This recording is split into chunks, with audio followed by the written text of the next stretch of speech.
Del Toro fuerte back, and look who I got. Look who I found. I'm back. Yeah. You know, I feel like I'm still rocking on that boat. It feels good to be back on ground. Yeah, how was it? It was fun. It was a lot of fun. We took out from Seattle, went up to Alaska. Seattle was cool. That's a very cool city.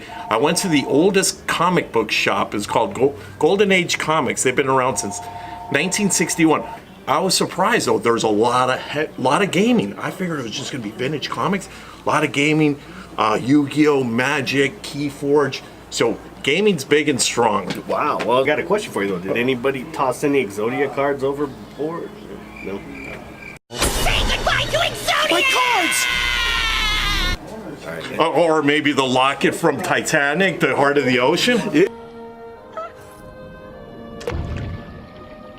So we do have another announcement to make, but before we do that, we are going to move over to ThatDudeColby and Silvercrow111. They're going to talk about the new Link Monster. I heard it's going to be big. 5, right? Firewall Dragon Dark Fluid out of Chaos Impact, which is going to hit us mid-July. Okay. So here we go. Hello everyone, I'm back again, and I have actually come to talk about the new Link 5 monster known as Firewall Dragon Dark Fluid. When I read it, it seemed pretty good, but for a Link 5, I thought it could have been slightly better, because I'm comparing these with like Boral Swords, Boral Load, Guard, all these other Link monsters that are kind of powerful, like Skull Dread, but no matter. So, right off the bat, let's talk about its arrows.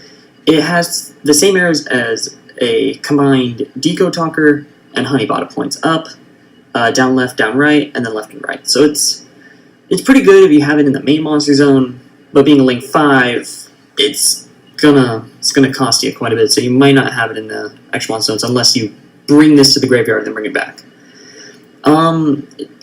It has this ability where when it's Link summoned, you place counters on that card up to the number of Cyberse monster graveyard with different types, such as Ritual, Fusion, Synchro, or XYZ. So mass total of 4.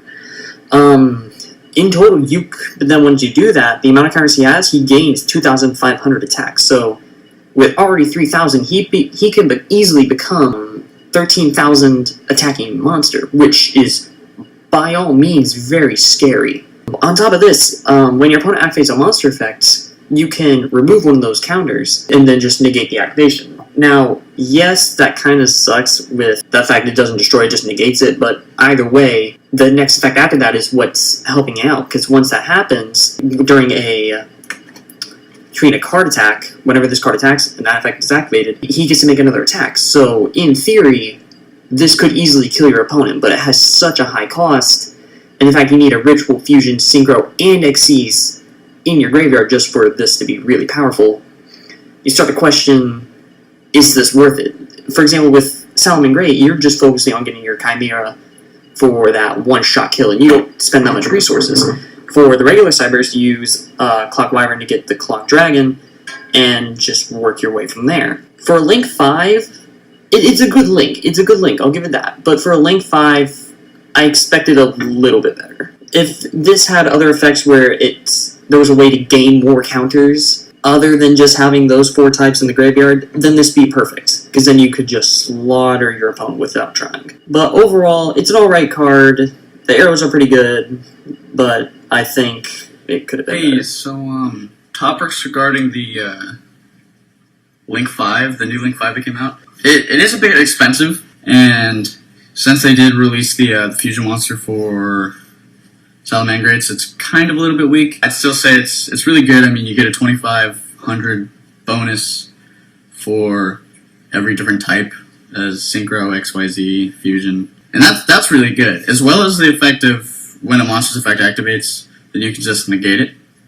And being that you can activate that during your attack turn, I feel like that gives it a little bit of a difference from a lot of cards, because it lets you attack twice. Let's say you have 3 different types.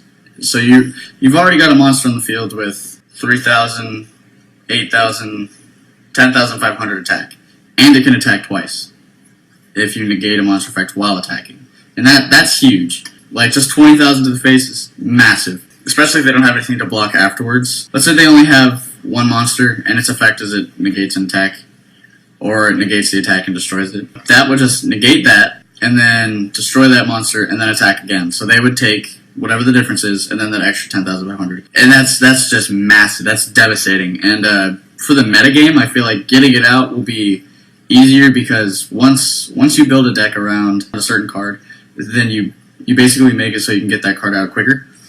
And I feel like it'll be a little bit easier to get cards like that out now, because you can get out Link 4s in like 2 turns. But a Link 5, it's an extra link, requires an extra material, but that's still huge. I think it's really good. But I also could see maybe like if its price is too high, then I can kind of understand like people aren't going to want it. Plus, Boral Sword and Boral Load are also still in existence, so they could activate their quick effect after the resolution of the first quick effect, and then take that card, which would make it even harder for them or for the controller of the Link 5 to win.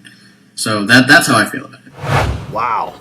Now that's cool. That Link 5 that's going to do something to the game would be interesting to see. And that's dropping on the new set July 13th is what we're seeing. Curious to see who, if any of you guys will be using that. First announcement, as promised. Second box. Another one. Dark Neostorm, that's right. We're giving away the whole box. The whole box. We have one lucky winner. Right. And we're looking at another one. El Toro's going big. That's right, man. Go big or go home. So, but this time we're gonna promote George's. So what we're gonna do is we want you, obviously we want you to comment to enter, because that's how we're gonna determine the winner. So we're curious to know in the comments, talk about the new Link 5. Let us know if you're gonna be using it, how you think it might affect the game. Give us your thoughts on that. But what we want to do is got a little stipulation here. We're gonna go ahead and plug George's Instagram, and we want you to tag 2 friends. So tag 2 friends, comment on the video. That's how you enter. So, awesome, good stuff. Yeah, and so we'll announce the winner like we always do via raffle. Hopefully George will be here. He won't be, flying around. I will be here. Jungle excursion. No, that's it. That was So don't forget to enter that. The other thing we want to do is just give you a preview of our Attack from the Deep. I'm sure many of you have seen all the openings on just that. released this Friday. Yeah, so on our next video, I'll be doing a little bit of opening on one of these. That'll be fun. And I think we're maybe a challenge. That's exactly. It's like he knows what I'm thinking, man. So we got. He wanted a rematch. It's happening. We're gonna get another series going. We'll get another series going here, and I'll have to even up the score somehow. No Millennium items this time, all right, cheater? Anyways, guys, thanks again. Glad to be back. Glad to have this guy back. Keep on dueling, and don't forget to enter the contest. George, anything you want to add? That's it, guys. I mean, very easy way to win a full box of this. So give yourself a chance. Get in there, guys. Comment on him. Yeah. Tag a couple of friends on Showtime Cards Instagram. Let's do this. All right. See you next time. Thanks, guys.